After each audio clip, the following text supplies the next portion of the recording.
Josh stepped off the transport shuttle and looked around. The alien base was quiet. Almost too quiet. The hallways were smooth, silver blue, and cold to the touch. Soft lights glowed from the floor, showing him the path ahead. He carried just one bag and a nervous feeling in his stomach. It was his first day on the Galactic Peace Exchange program. Humans and aliens were finally learning to live together. And Josh had been chosen to stay for 1 year on the alien base called Zay-Haranine.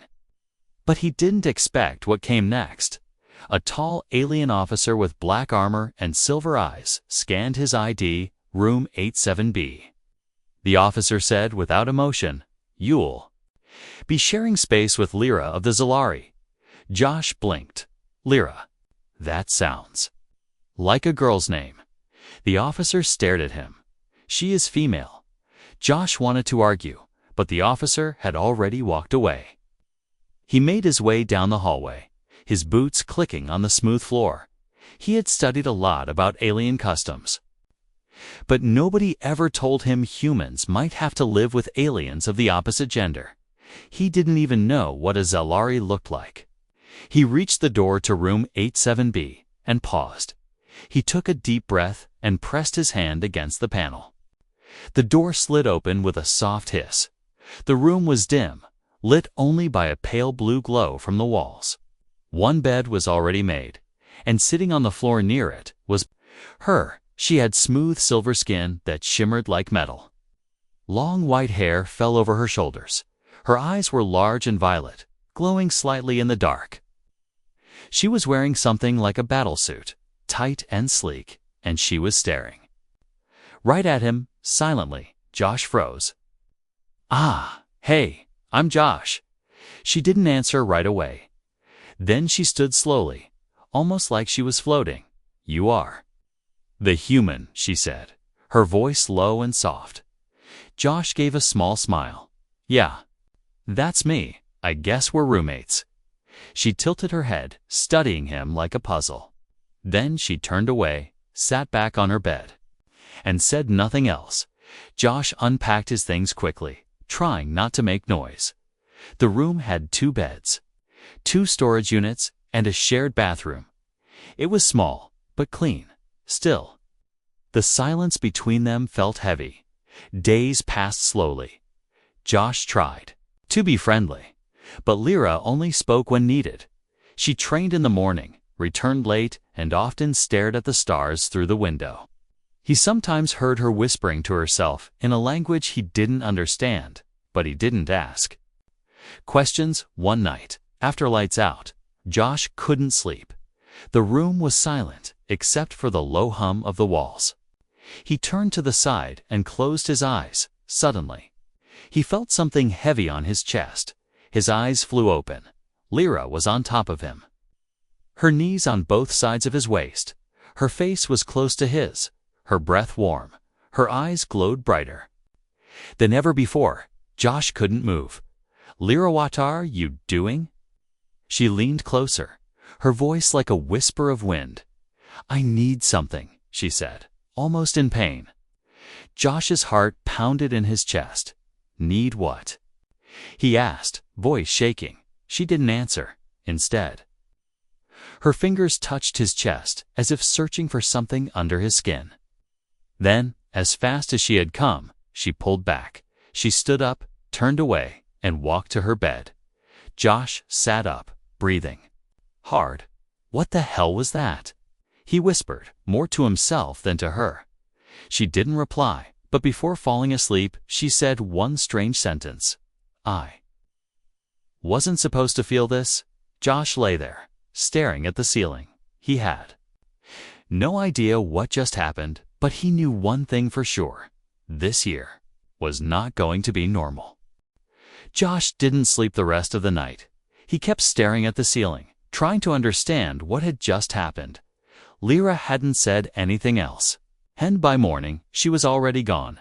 Her bed was neatly made, and her side of the room looked untouched, but her voice from last night still echoed in his head. "I need something. I wasn't supposed to feel this." Josh walked to the common area and tried to eat. but food didn't taste right. His mind was stuck on that moment, her eyes glowing, her weight on his chest. The way she looked at him, it wasn't normal. Something was wrong. Later that day, when he returned to the room, he noticed something strange. A round device sat near her bed, half hidden under her pillow. It looked like a crystal wrapped in metal vines, pulsing with soft red light. Josh bent down, reached for it, and as soon as his fingers touched it, a cold shock ran through his arm. He pulled back fast, heart racing. Lyra walked in right then. Her eyes narrowing. "Don't touch that," she said sharply, her voice suddenly full of energy. Josh stepped back. "I wasn't going to break it. What is that thing?"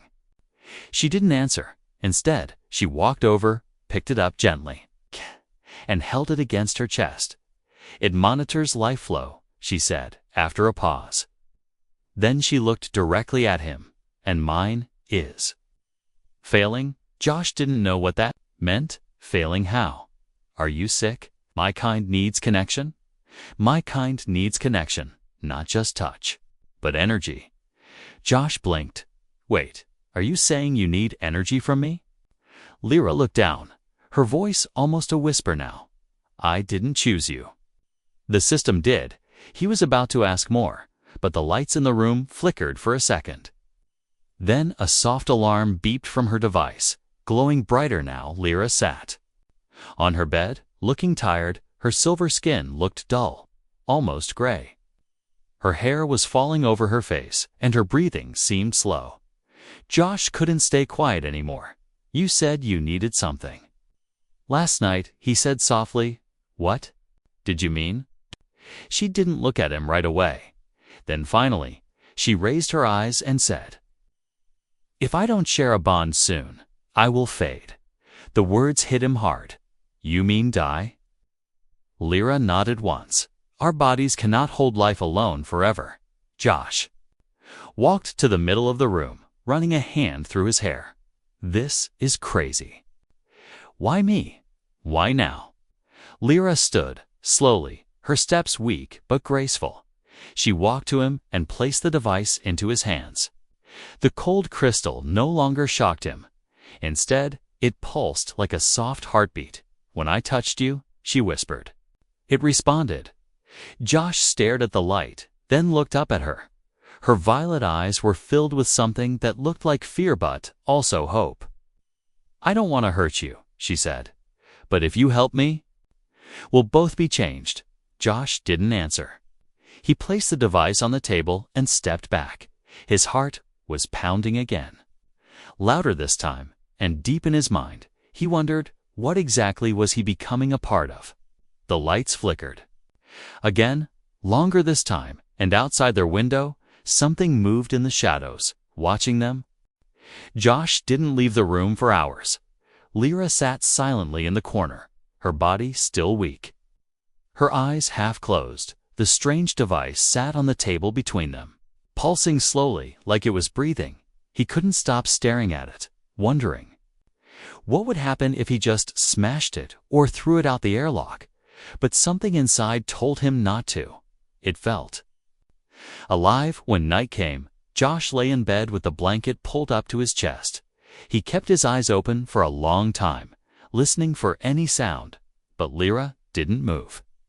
She was curled up, her back facing him, her breathing shallow, just past midnight.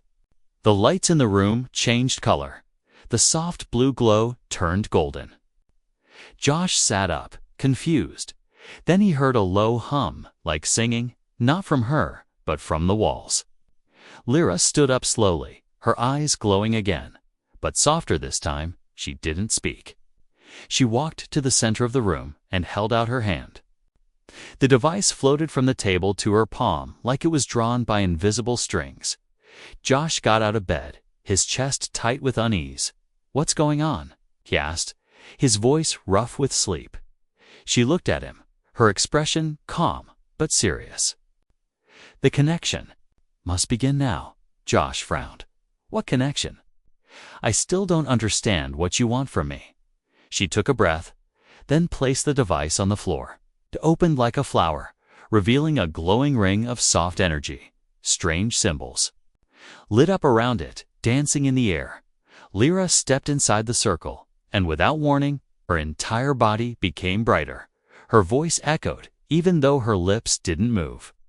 My people call it the ritual of unity. Josh stared at her, frozen. This looks like magic. It's science, she replied, just very old. The light moved like mist around her hands, her shoulders, her hair. I must share a bond with a living being, or I will fade completely, she continued. My body is rejecting this environment, and without a lifeline, it's only a matter of days. Josh looked down at the glowing floor. I'm the lifeline, aren't I? Yes. What happens to me if I say yes? You'll feel me? She whispered. See my thoughts, my pain, my memories. Just for a moment, Josh took a step back. This wasn't just about survival anymore. It was something deeper, something more dangerous. A bond like this, sharing. Minds sharing energy might change everything he believed about identity and choice. Lyra lowered her hand, her glow dimming. If you walk away, I'll understand, she said, her voice no longer echoing. But if you stay, we become something new. He looked into her eyes, and for the first time, he saw fear there. Not fear of death, but fear of being alone. Josh didn't know why he moved forward. Maybe it was guilt, maybe curiosity, or maybe something else entirely. But he stepped into the glowing circle beside her. The light reacted instantly, wrapping around them both like a living thing. Josh felt his skin tingle, his breath slow down, and his thoughts drift. He saw flashes, images that weren't his. A silver city floating in the sky, a girl with white hair crying alone in a glass chamber, a battlefield full of smoke and fire, and finally, small child looking up at the stars, reaching toward them like they were home. Josh gasped and stumbled back. Falling outside the circle, the device closed itself in a blink, and the room fell silent. Lyra stood still, breathing heavily, her eyes wet but glowing softly. You saw, she whispered. You felt it, Josh. Sat on the floor, heart racing. He couldn't explain what just happened. It was like living two lives at once. I don't know what that was, he muttered, but it didn't feel like death. Lyra smiled faintly, her skin looking brighter. No, it was life. Just then, the power in the room flickered. A sharp alarm echoed in the hall outside. Cold. And loud, unauthorized link detected, said a robotic voice over the speakers. Josh stood up quickly. What does that mean? Lyra turned toward the door, her voice steady now. It means someone knows. And they're coming for us. Josh's blood turned cold. He grabbed his boots and looked at her. What do we do? We run, she said, already grabbing the device, and without another word, they left the room together into the unknown. The hallway outside their room was dark and quiet, too quiet. Josh felt like something was holding the air still. Like the base itself was holding its breath. Lyra moved ahead quickly, barefoot and silent, her long silver hair flowing behind. Josh followed, glancing over his shoulder every few steps. The emergency lights flickered red every few seconds, painting the walls like blood. A strange sound echoed behind them. Not footsteps, something softer, like claws on metal. Josh whispered, "What's following us?" Lyra didn't stop. They call themselves Watchers. They're not part of the peace program. They are ancient. Older than this station, he didn't understand, but he didn't need to. The fear in her voice was real, and that was enough. They turned a corner, and Josh spotted something strange. A black symbol had been burned into the wall 3 circles. Inside a triangle, Lyra stopped and touched it with trembling fingers. "They're already inside," she whispered, her voice shaking. They marked this place. Suddenly, the lights went out completely. They were swallowed by darkness. Josh reached out, grabbing her wrist before he lost her completely. "I can't see," he said, his voice tight. "Lyra." She turned and her violet eyes glowed faintly, the only light in the black. "I won't let them take you," she whispered, then pulled him forward. They moved faster now, running through corridors, past empty rooms and closed doors. The base felt dead, like something had drained its energy. Josh's legs ached, but he kept going, not daring to let go of her hand. Finally, they reached a sealed door, taller than the others, covered in dust and symbols.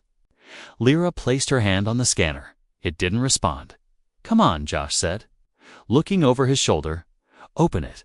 Lyra closed her eyes and pressed her forehead against the scanner. Soft blue light pulsed out, and slowly the door opened. With a low groan, the room beyond was huge, round, filled with strange objects, glass pillars, floating lights, and walls made of shifting metal. It didn't look like part of the base. It looked older, forgotten. Lyra stepped inside and fell to her knees. "This place belonged to the first ones," she said, breathing hard. "Only they can hide us now." Josh helped her sit up. "What are the first ones?" She looked up at him, her eyes full of history and sorrow. "They were my ancestors, the ones who first bonded with creatures beyond their world. They built the core of this station before humans even reached the stars." Josh sat beside her, his heart still pounding. "You said I'm connected to you now, right? That means they'll come after me too." She nodded. "They won't stop until the bond is broken. Or we are." He looked at the strange lights floating around them. They pulsed gently, like they were alive, listening. Josh stood and faced the center of the room. "So how do we fight something we can't even see?" Lyra pulled something from her suit, a small cube with blue veins glowing across its surface. She held it out to him. "This is a memory crystal. It carries my past. And now yours too." Josh hesitated, then took it. A sharp heat pulsed through his palm, but he didn't let go. Images flashed before his eyes, again a deep black ocean, a starship crashing into fire, a little girl holding her father's hand. Crying as he turned to dust, he stumbled back, breathing hard. "What the hell was that?" "My burden," she said quietly. "And now yours." Before he could respond, the temperature dropped. Mist crept into the chamber from the cracks in the floor. Then a voice echoed, not human, not alien, just pure cold. "You were warned." The voice said, "The bond is forbidden." Josh turned around fast, but saw nothing. Only the mist moving like it was alive. Lyra stood again, gripping his wrist. "They found us," she said, her voice steady now, "and they won't ask."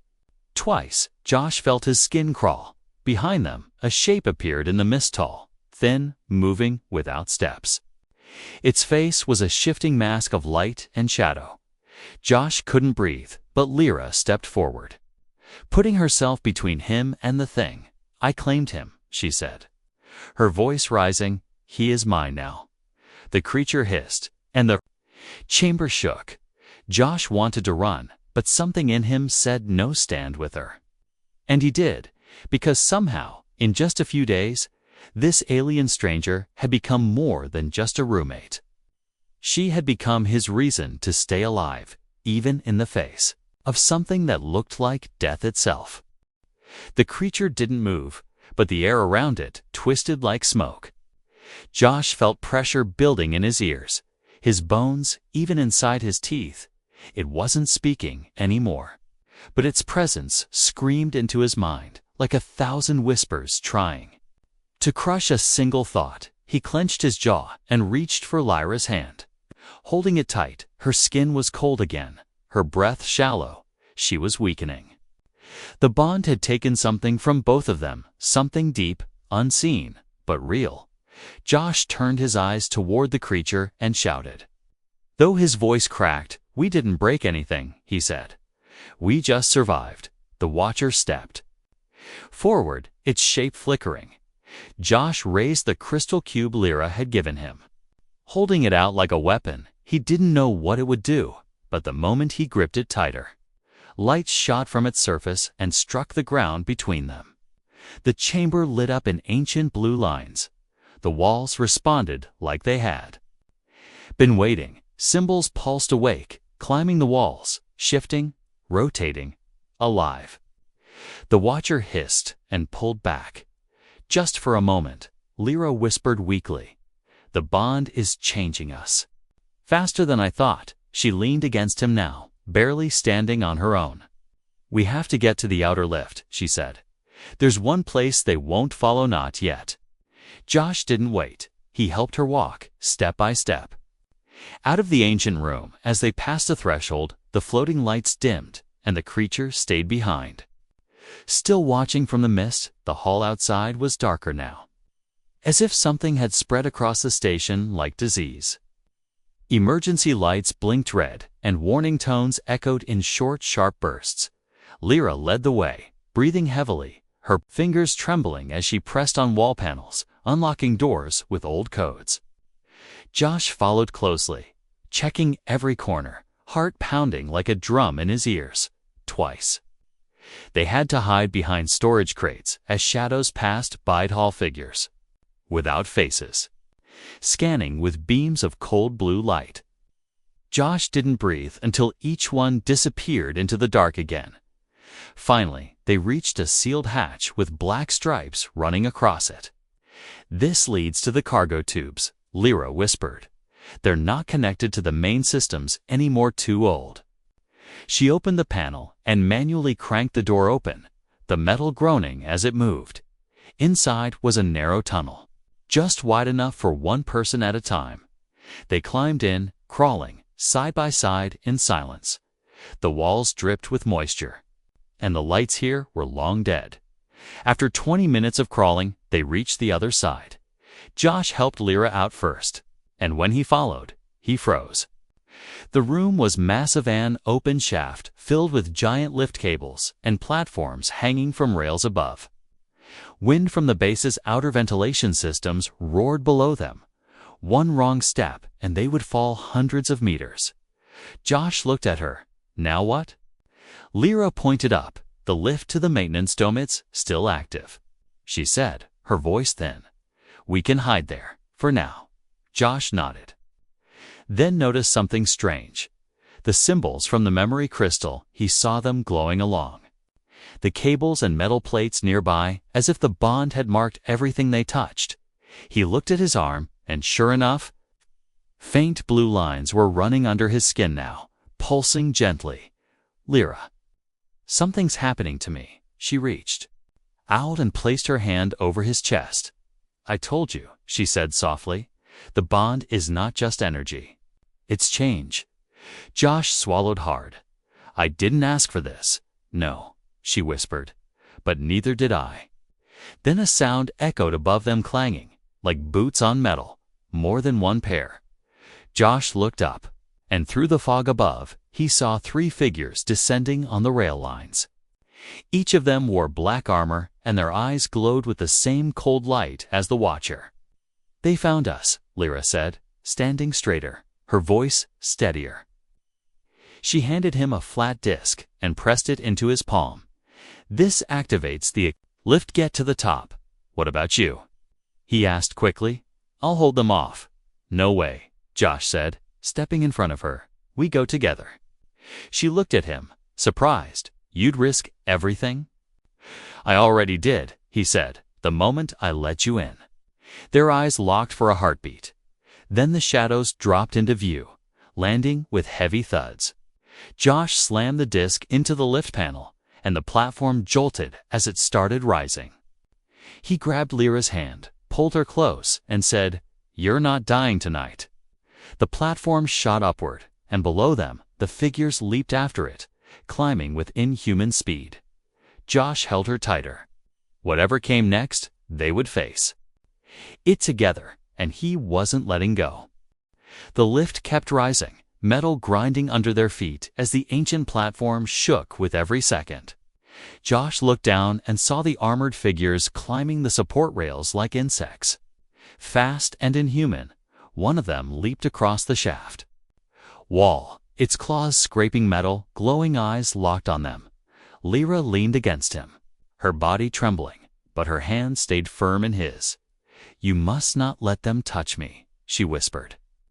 "Not while the bond is still growing. What happens?" "If they do?" Josh asked, his voice tense. "They'll cut it," she said, her eyes dimming. "And I'll fade before you can even scream." Josh gritted his teeth and turned. Spotting a metal rod resting against the lift wall, he grabbed it and held it tightly, the cold iron feeling useless against things like that. But it was all he had, and he wasn't going to give her up without a fight. One of the hunters made it to the edge of the lift, pulling itself up with a hissing snarl. Its mask shifted between a skull and a starfield. Something wrong and impossible. Josh swung the rod hard, hitting its arm, but it didn't flinch. Lyra stepped forward suddenly, placing her hand on the creature's face. A burst of blue light exploded from her fingers. Blasting the creature off the lift, it screamed as it fell, twisting through the darkness. Josh turned to her, shocked. "You could do that this whole time?" She shook her head slowly. "No, the bond. It gave me part of you." Before he could respond, the lift jerked to a stop, halfway between decks. Warning lights flashed red, and a voice spoke from nowhere. "Access denied. Unauthorized users." They looked up. The maintenance dome was still at least 20 meters away. Worse, the final hunter had reached the cable above them and was now crawling down directly toward the lift. Josh looked at Lyra, then back at the top. "There's no other choice. We climb." She nodded once, eyes burning with silent trust. Josh climbed first, grabbing the icy cable. Boots slipping once before catching grip. Every meter felt like a mile, but Lyra followed close behind. Her movements slower but steady. The hunter dropped onto the lift behind them, watching, waiting. As if studying which of them was weaker, then it leaped, its claws slicing through the air. Josh let go of the cable with one hand and kicked back hard, his foot connecting with the creature's mask. It didn't fall, but it staggered. Just enough for Lyra to release another pulse of energy from her hand. This time, it shrieked in pain, not fear, but anger. The creature lunged at Lyra, arms wide. Josh swung around on the cable and threw himself into its path, knocking it off balance. It grabbed his arm with one claw, slicing through his jacket. Josh screamed and twisted, his other arm wrapping tight around the cable. Blood ran down his sleeve, warm and fast, but the creature lost its grip and fell. Vanishing into the black void below, Lyra caught up to him, placing her hand over his wound. Blue light shimmered from her skin, and the pain in his arm began to dull. Josh looked at her, breathless. "I thought I was saving you," he said with a weak smile. "You are," she replied softly. "But I save you too." They reached the top. Climbing onto a narrow ledge near the dome's base, Josh pulled open a small access hatch, and they crawled into a space filled with pipes and old machines. It smelled like rust and forgotten air. Lyra collapsed against the wall, her glow faint but still present. Josh sat beside her, holding his bleeding arm. "You said the bond was growing," he whispered. "What does that mean now?" She looked at him slowly. "It means I feel everything you feel," she said. "Your pain, your fear, your hope." Josh's chest tightened. "And I feel you too," he said quietly. "I don't know how, but I do." She leaned her head on his shoulder. "We've passed the trial of escape," she whispered. "The next trial is of choice." Josh didn't understand, but her voice faded before he could ask. She had fallen asleep, her body pressed lightly against his, her breathing slow and calm, and outside, in the shadows of the station, more whispers began to rise, not just from the watchers, but from something older, deeper. Something that had been watching them both since the very first night, and it was no longer silent. Josh woke to silence, thick and heavy. Lyra was still resting against his side, her skin glowing faintly, her breathing steady but shallow. The space around them felt still, almost too still, like the air itself was listening. He slowly stood, careful not to wake her, and looked through a cracked panel in the dome wall. Outside was space-wide, endless, cold, but inside, something had changed. A soft light blinked from a corner of the chamber, something he hadn't noticed before. It wasn't part of the base's systems. It looked older, almost alive. Josh walked toward it, drawn by a low hum that wasn't sound but more like a feeling inside his bones. When he touched the panel, it opened like liquid metal, revealing a chamber of floating symbols and ancient lights. Lyra stirred behind him, her eyes opening slowly. "You found it?" she said weakly. "The heart of Zahara." He turned to her, confused. "What is this?" She stood, using the wall for support. "It's where the first ones sealed their final memory," she said. "It only opens to those who complete the bond." Josh felt his chest tighten. "You mean us?" She nodded. "Together, we became something more. Not human, not Zelari," she said softly, "but something new." He stepped aside so she could enter. And together they walked into the chamber. The lights brightened with every step they took, recognizing them, responding. Symbols floated between them, wrapping around their hands, their chests, their thoughts. It was warm, peaceful, like the end of a long storm. But then the chamber trembled. A shadow appeared behind the entrance stall, shapeless, ancient. The Watcher had returned. But this time, it didn't attack. It simply stood there, pulsing with dark light. Josh stepped in front of Lyra without thinking. "What do you want?" he demanded. The voice echoed in their minds. "You were supposed to fade, not bond, not awaken this." Lyra spoke firmly now. "We chose life. You chose to become what was forgotten." The Watcher said, "And now, the first memory must be destroyed." The room began to shake harder, cracks forming in the walls of light. Lyra grabbed Josh's hand and pulled him close, her eyes glowing bright now. "We can't fight it like this," she whispered, not with fear. Josh looked at her, unsure. Then how? "Let me show you," she said, and placed both hands over his heart. In that moment, he felt everything: her childhood, her loneliness, her training, her fear of being bonded to someone she didn't know. And she felt him to his dreams, his anger, his pain, and his strange hope that maybe, just maybe, this bond was meant for more than survival. The chamber reacted to their unity, their shared truth. The floating symbols spun faster, burning brighter, and then shot outward in every direction. A pulse of pure light struck the Watcher, like a wave, and for the first time, it screamed not in anger, but in fear. The shadow shattered into pieces, dissolving into dust and light. The dome stopped shaking, and the silence that followed was no longer heavy. It was peaceful. Josh collapsed to his knees. Exhausted, Lyra joined him, her hand still in his, their skin glowing together where they touched. "It's over," he said, breathless. "No," she whispered, smiling for the first time. "It's just beginning." He looked at her, and for the first time, he didn't see an alien. He saw someone who had shared her soul with him, and who had accepted his without hesitation. The chamber sealed itself behind them, and a soft voice spoke from all around. "New designation confirmed. Hybrid life form registered. Welcome, Unity Pair 1. Josh laughed softly. "That's a terrible title." Lyra leaned closer. "I like it." They stood together.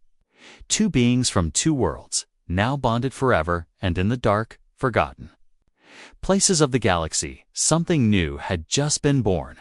Not war, not fear, but understanding. And it all began with one awkward night, when a human woke to find his alien roommate on top of him, asking for something more than anyone could ever understand.